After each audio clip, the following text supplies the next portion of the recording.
வணக்கம் நண்பர்களே, ஸ்ரீசக்ரா பக்தி சேனல் நேயர்கள் அனைவருக்கும் நமஸ்காரம். இன்னைக்கு பார்த்தீங்கன்னா ஏப்ரல் மாதம் புதன்கிழமை 23/4/2025 உத்திராயணம் விசுவாசு சித்திரை 10 வாஸ்து நாள். இன்னைக்கு சுப முகூர்த்த நாள், மேல் நோக்கு நாள், குரு பூஜை இருக்கு இன்னைக்கு திருநாவுக்கரசருக்கு. Very good.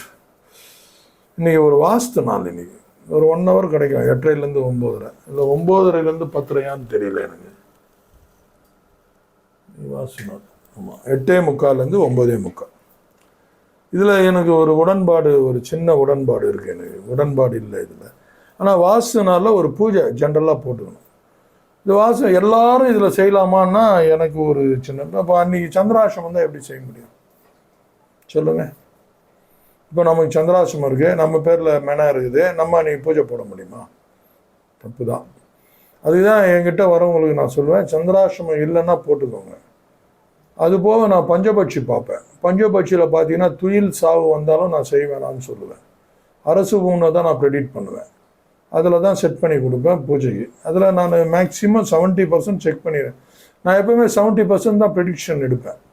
இருக்குதுன்னு சொல்லுவேன். எடுக்கிறேன்னு நம்ம 100 தான் எடுக்கிறோம், ஆனால் அது 70% தான் நான் அதுக்கு உத்தரவானம். 30% நம்ம கையில் இல்லை, பகவான் கிட்ட தான் இருக்குது. பகவான் முடிவு பண்ணணும். அதை 30%, 70% அச்சீவ் பண்ணுறதே பெரிய விஷயம். நான் தைரியமாக சொல்லுவேன் 70% அச்சீவ் பண்ணுறேன் அப்படின்ட்டு. இந்த சந்திராசிரமம் இந்த எல்லாரும் ஃப்ளாட்டாக என்ன பண்ணுறாங்க, மேஸ்திரி அவங்களாம் கேலண்டரை பார்த்து இனி வாஸ்து நாள், இனி பூஜை போட்டு ஆரம்பிச்சிடலாம் அப்படின்ட்டு. தப்பு அது. பஞ்சபட்சியில் அரசு ஊனில் இருக்கணும், சந்திராசிரமம் இல்லாமல் இருக்கணும், அதுக்கப்புறம் அந்த வாஸ்து நேரமும் உக்காரணும். இது 3 இருந்தால் தான் அன்றைக்கி பண்ணணும். இல்லைன்னா மெனையில் வந்து வாஸ்து நாளில் சும்மா ஒரு ஜென்ரல் பூஜை, அன்றைக்கி ஒரு வெள்ளிக்கிழமை சனிக்கிழமெல்லாம் நம்ம பூஜை போடுறோம் இல்லையா வீட்டில், அமாவாசையில், அந்த மாதிரி ஒரு பூஜை போட்டுக்கலாம்.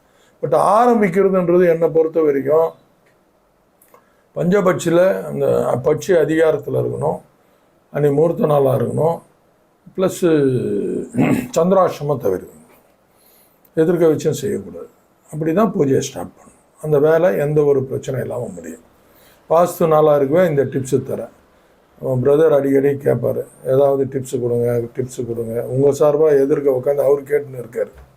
ஸோ அதை நான் கரெக்டாக அதுக்கு தான் இந்த டிப்ஸு உங்களுக்கு நான் கொடுக்குறேன். வாஸ்து டிப்ஸு கொடுக்குறேன். ரொம்ப நல்லாயிருக்கும், பார்த்துக்கோங்க. நல்ல நேரம் பார்த்தீங்கன்னா காலை 9:30 to 10:30, evening 5 o'clock to 6 o'clock. Gowri நல்ல நேரம் பார்த்தீங்கன்னா காலை 10:30 to 11:30, மாலை 6:30 to 7:30. இந்த நாள் பார்த்தீங்கன்னா ராகு காலம் பார்த்தீங்கன்னா 12:30 வருது, யமகண்டம் காலை 7:30 to 9 வருது, சூலம் வடக்கு, பரிகாரம் பால், சூரிய உதயம் 6. நட்சத்திரம் பார்த்தீங்கன்னா காலைல 8 மணி வரைக்கும் அவிட்டம், பின்பு சதயம், பாம்பு நட்சத்திரம். ரொம்ப பிடிக்கும் எனக்கு பாம்பு நட்சத்திரம்லாம்.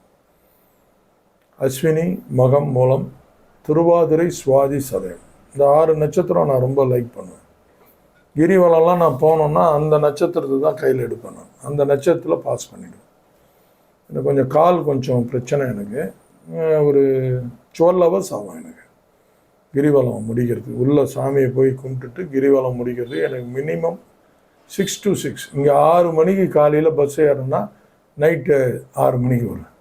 சாயங்காலம் 6 மணிக்கு ஏறினா வெடிகாலம் 6 மணி. 12 hours இங்கேருந்து போய் சுற்றிட்டு வரும். நல்லாயிருக்கும். 127 முடிச்சுட்டு வரும். ரொம்ப சந்தோஷம். நீ நினச்சி பார்த்தா கூட இதெல்லாம் நம்மளாக செஞ்சோம், நீ அந்த மாதிரி ஒரு வாய்ப்பு அமையுமா, இனி அதை சாதிக்க முடியுமான்னு எனக்கு தெரியல. எல்லா ஒர்க்கும் பண்ணினே இந்த லீவெல்லாம் கிடையாது. அப்பவும் ஜோதிடம் பார்க்குறாங்க பக்கத்தில், கடையெல்லாம் திறந்து வச்சுட்டு தான் போவேன். வரவங்களுக்கு ஃபோன்லேயே ஒரு ஐடியா கொடுத்துக்கினேன், எப்படியோ ஒன்று பண்ணுவேன். ரொம்ப சந்தோஷமாக இருந்துச்சு. அதெல்லாம் நினைவுகள் நினச்சி பார்த்தோம்னா இதெல்லாம் நம்மளாக சாதிச்சோன்னு தோணுது எனக்கு. சந்திராசிரமம் பார்த்தீங்கன்னா இன்று காலை 7 மணி வரைக்கும் புனர்பூசம், பூசம். கடகராசிக்கு வந்துருச்சு சந்திராசிரமம். கடகராசி நேயர்கள் கொஞ்சம் கேர்ஃபுல்லாக இருக்கும், ரொம்ப கேர்ஃபுல்லாக இருக்கும்.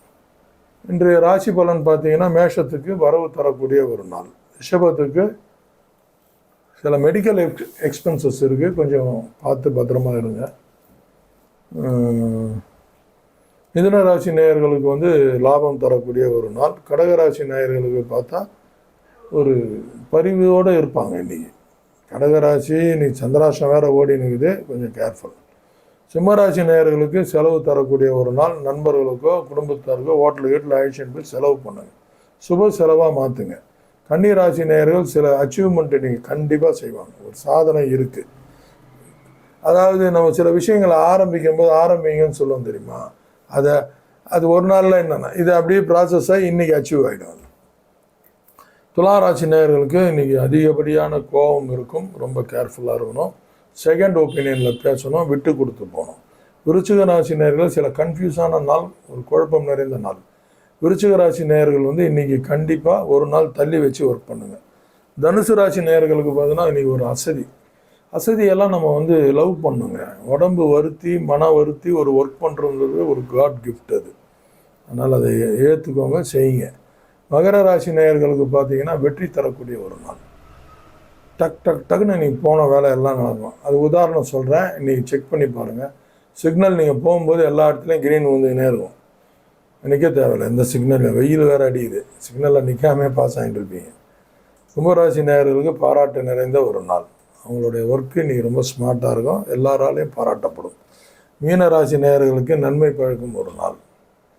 எல்லா விஷயமே அவங்களுக்கு நன்மை கிடைக்கும் இன்றைக்கி மீனராசி நேயர்களுக்கு. கரணம் பார்த்தீங்கன்னா காலையில் நேற்றே மணிசை போயிடுச்சு, இன்றைக்கி பாதி நாள் பத்திரை, மீதி பாதி நாள் பவம். நாளைக்கு பாலவம் பார்த்துக்கலாம். கருணாதிபதி கண்டிப்பாக வழக்கு போடுங்க. கருணாதிபதி அடிக்கடிக்கு உங்களுக்கு சொல்கிற நினைவுபடுத்துகிறது தான். கரண்ட்டு ஹெச்டியில் தான் வருது, டிரான்ஸ்ஃபார்மம் வச்சு அதை எல்டியில் மாற்றி நம்ம யூஸ் பண்ணுறோம். ஹெச்டியில் யூஸ் பண்ண முடியாது. அந்த எல்டியாக கன்வெர்ட் பண்ணி கொடுக்கறது டிரான்ஸ்ஃபார்ம். கருணாதிபதி டிரான்ஸ்ஃபார்ம் மாதிரி. அவருடைய அனுசரணை இருந்துச்சுன்னா வேலை டக்குன்னு ஆகும். இதை முயற்சி செஞ்சு பாருங்கள். இன்றைய நாள் சிறப்பாக அமையணும்னு எல்லாம் வல்ல இறைவன் முருகப்பெருமானை வேண்டுகிறேன். நன்றி, வணக்கம்.